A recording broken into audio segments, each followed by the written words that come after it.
Hi, my name is Meg. I'm one of the students, and I will be interviewing Evelyn in this video. She will be my patient, Mrs. A, and I will be the psychotherapist.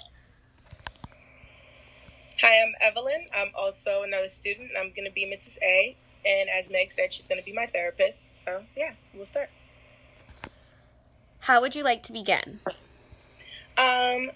Well, my name is Mrs. A. I'm 26 years old. I'm married. I work as a costume designer. And, yeah. Tell me about your father. My father wasn't really around. He was a drug addict and he left. So I was left with my aunt. That must have been really sad for you. Yeah, it was a lot. My aunt really didn't favor me much, so I was usually alone and to myself. I had a cousin, but we didn't really get along much. Did you have many close relationships in the community that you felt were supportive? Not really. I like being alone. Everyone is really loud, annoying. My neighbors are like obnoxious. They're always having parties and doing their own thing and having their families over, and I just can't deal. Do you feel that if you establish closer relationships with them that focus on being more friends, that you would have a better home life? I mean, I never really thought about that because I like being alone, and they're so loud and they're just so rambunctious and always doing something. So like, I just like to stay to myself. Making relationships isn't really like a concern of mine. I really just like being alone. Okay, Mrs. A, what's your main goal in therapy? I'm really here just to help get some more rest. I'm having some trouble sleeping, and I'm having bad anxiety. Okay. What do you feel triggers your anxiety the most? Um, well, it's a few things. Okay. So first, my neighbors, as I've mentioned numerous times, they're very loud. They're just, I ask them to be quiet. They don't. They have their dog barking at all hours of the night, so I can barely sleep. And then I have my family. I just try to, when I go to sleep, sometimes I have trouble. I think about them and my childhood and what went on, and so it keeps me up and thinking. Do you ever have negative dreams from that time? Yeah, I do. I have a lot of negative dreams where my aunt, she favored my cousin Okay. over me, so I would always get left out, and I always have dreams of me being left alone in a room and them going out and enjoying their family life. So, it's really not the best. Sure. Mrs. A, are you still in touch with your aunt or your cousin at all? I speak to them on holidays. That's the only time that I ever really have any form of communication with them. We say like Merry Christmas, and that's it. Are these interactions positive or negative for you? With my cousin, it's positive. She was really kind of oblivious to the whole, her mom favoring her over me. So it really didn't affect her much because she really didn't see it, but it was something that I noticed, and her mom is still the same way. So she's really cut and dry. Okay. Have you gotten into any altercations with her mother, or your aunt, I should say? Yeah, I have, in the past, mostly in my teenage years. I haven't really had much communication with her to get into an argument or any kind of altercation with her, so we've been kind of on the clear with that, but That's excellent. yeah. Is it possible that if you formed closer relationships at home or in the community that maybe you would be able to refocus your energy from your aunt and onto more adult relationships?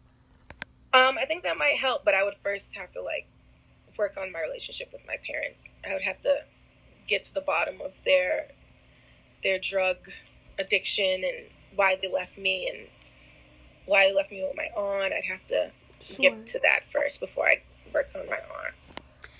Have you considered reaching out to your father or your mother regarding your childhood experiences and your abandonment?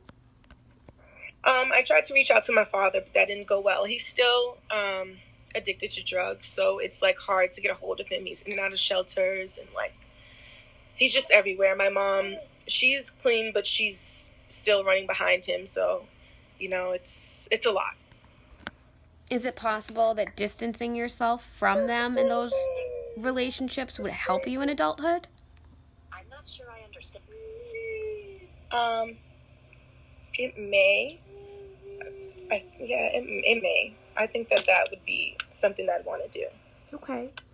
Moving forward, we could also try to do more positive approaches, such as forming more friendship relationships with people in the community, as well as maybe joining some type of a club or church that might make you feel more accepted and centered as an adult. Is that something you would be interested in, Mrs. A? Yeah, that is something I'd be interested in. I really like yoga, so I was gonna join like a yoga group, with just to see if I can release some stress, get centered, because I heard that it's really good with connecting to self. So I think that I definitely would love to join like a group, and maybe I could make some friends. Possibly, I'm not sure, but yeah, I'm open to it.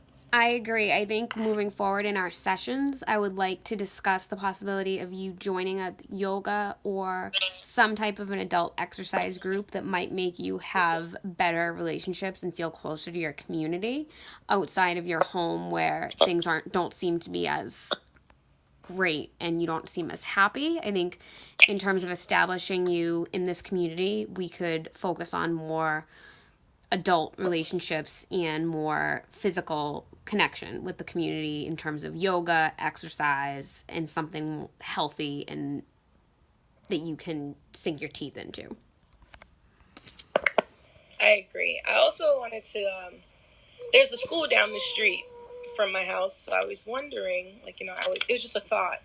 And I was like, maybe I could, since I'm a costume designer, try to design something for like a fall play or something. So that would hopefully help me get connected with some of the families, some of the adults. So I think that would be a really good idea going forward. Also, you might be able to improve your career as well as establishing better relationships with other members of the town.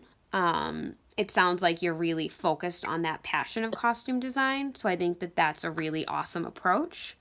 And it also sort of keeps you out of your condo, which it sounds like you're not happy about. Have you additionally considered that maybe if you can't move out of that condo, that maybe talking to your neighbors might bring you guys some type of agreement in terms of the noise level issue?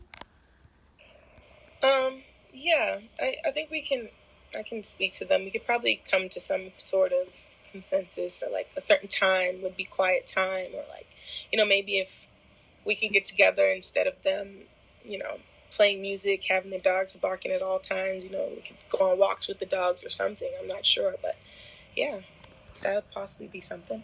I think that's excellent. Maybe implementing some quiet time rules might be helpful for you guys, like you said. I also think going forward, in the morning, asking them a certain time if you're sleeping, that they could be more quiet, or maybe even bringing the noise outside if they are having a party, going out on the deck if that's possible. That way you can keep the noise level to a minimum. And then if they're having people over, maybe you could go out so that, if they're having a party, and you could make it a time where you do grocery shopping or your errands. That way you're not disrupted and they're still able to do what they want to do. Is that something you'd be interested in? Yeah, that's actually perfect. That's like a good compromise, because I don't want to be the nagging neighbor. Granted, they're loud, but I don't want to be the nagging neighbor. So maybe I can compromise and work on that. And I think that's a really good idea. In the end, I don't know. And then going forward, it seems to me that in terms of getting a close relationship in the community, you really are interested in yoga. Another option, it seems to me, would be doing like a yoga retreat after you've been practicing for a while. That way you get to establish, not only are you working on your anxiety, but you're also meeting people, you're working on a sort of activity, movement, and you're trying to socialize and reducing your own anxiety. How do you feel about that later on? I think that'd be amazing. I actually enjoy, like, would it be camping or any type of retreat? You could do a camping one, absolutely. Okay, yeah, because I enjoy wildlife, so that'd be something that I can incorporate the wildlife and the yoga together. So that sounds like it could be good. Awesome. Thank you so much, Mrs. A, for your feedback and for meeting with me today. And we can meet back here at the same time next week. Does that sound good to you? Yes, it does. And thank you so much. I feel so much better now.